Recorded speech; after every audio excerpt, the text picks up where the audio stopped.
tentang kebahagiaan, pertama saya bawakan misalnya dari Oprah Winfrey. Ini teman-teman pasti pernah dengarlah nama beliau. Menurut Oprah Winfrey, syukurilah apa yang engkau miliki, engkau akhirnya akan memiliki lebih banyak.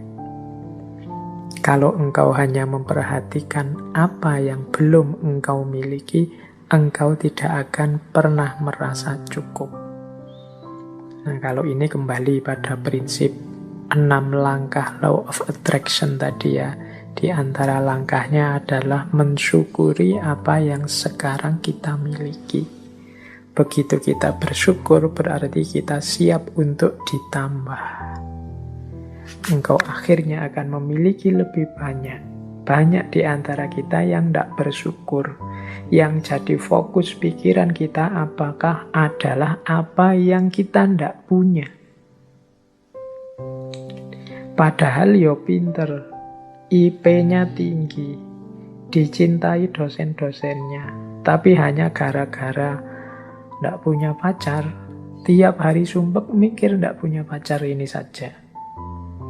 Padahal ya istrinya cantik, padahal ya kaya raya, padahal ya hidupnya terjamin semuanya. Tapi hanya gara-gara ndak punya anak misalnya, tiap hari mikir satu ini saja, akhirnya lupa bersyukur.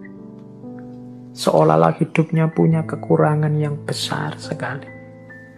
Nah ini kita tidak akan bahagia kalau hanya memperhatikan apa yang belum kita miliki.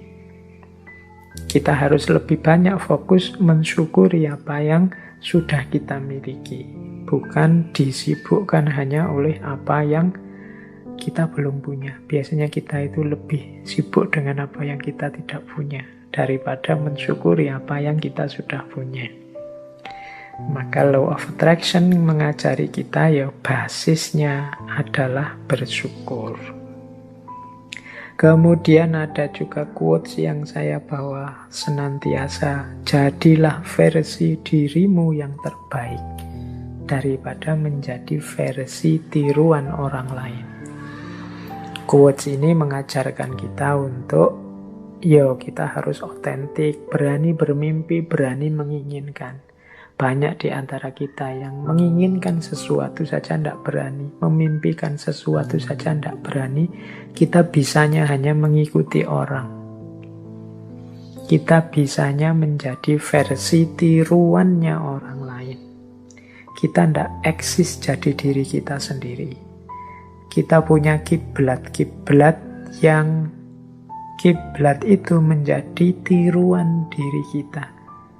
Jadi kita selalu, saya ingin menjadi seperti ini, menjadi seperti itu. Kita tidak mendeklarasi untuk jadi diri kita sendiri, tapi versi yang terbaik, versi yang optimal, versi yang maksimal. Bekalnya tetap ilmu, bekalnya tetap muhasabah, merenungi diri aku, ini versi terbaikku seperti apa, kelemahan kelebihanku apa, aku ini cocoknya melakukan apa, passionku apa, dan lain sebagainya. Jadi di situ nanti kita bisa jadi versi terbaik dari diri kita sendiri. Saya bawa juga quotes dari Helen Keller. Ini mirip dengan Oprah Winfrey tadi. Kalau Keller ini penulis aktivis Amerika. Salah satu pintu kebahagiaan tertutup, maka pintu yang lain terbuka. Namun seringkali kita terlalu lama memperhatikan pintu yang tertutup sehingga tidak melihat pintu lain yang terbuka. Kita ini cenderung melihat kesulitan saja. Kita ini cenderung melihat kesusahan saja. Dari 90% anugerahnya Allah, kita lebih fokus pada 10% kehidupan kesulitan kita. Sehingga tadi, kita lupa bersyukur. Bahkan kalau katanya Helen Keller ini, kita lupa ada pintu kebahagiaan lain yang terbuka. kita cueki. Kita disuruh untuk banyak di dalam rumah karena pandemi ini. Itu kita galau tiap hari mikir bagaimana kalau saya tidak keluar-keluar rumah padahal kebutuhan di luar rumah banyak. Kita lupa ada pintu lain yang terbuka bahwa alhamdulillah banyak di rumah, banyak kesempatan untuk meningkatkan potensi diri, banyak kesempatan untuk merenung, untuk muhasabah. Nah, itu contohnya. Tapi kita lupa dengan anugerah kesempatan ini karena kita melihat ada kesempatan sebelumnya yang tertutup. Kesempatan kita untuk jalan-jalan keluar memang tertutup, tapi kesempatan untuk introspeksi, nambah ilmu, terbuka lebar-lebar sekarang.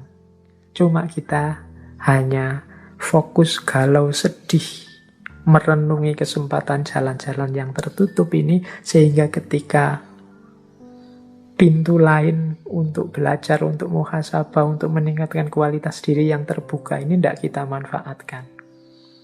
Akhirnya pandemi berakhir, terus kita tolah-toleh. Tidak ada hasilnya apa-apa, aku di rumah berbulan-bulan, hampir 1 tahun ini. Nah, itu karena kita fokus pada kesulitan, lupa pada keberlimpahan hidup. Lupa pada pintu-pintu lain yang terbuka. Biasanya aku sibuk bekerja, waktu untuk keluarga sedikit. Sekarang disuruh di rumah, waktu untuk keluarga harusnya banyak, tapi tidak termanfaatkan dengan baik karena aku repot kerja di rumah, repot menggelisahi, tidak bisa kerja keluar rumah. Akhirnya anugerah yang terbuka itu tidak termanfaatkan. Jadi saat satu pintu kebahagiaan tertutup, pintu yang lain terbuka. Namun seringkali kita terlalu lama memperhatikan pintu yang tertutup sehingga kita tidak melihat pintu lain yang terbuka.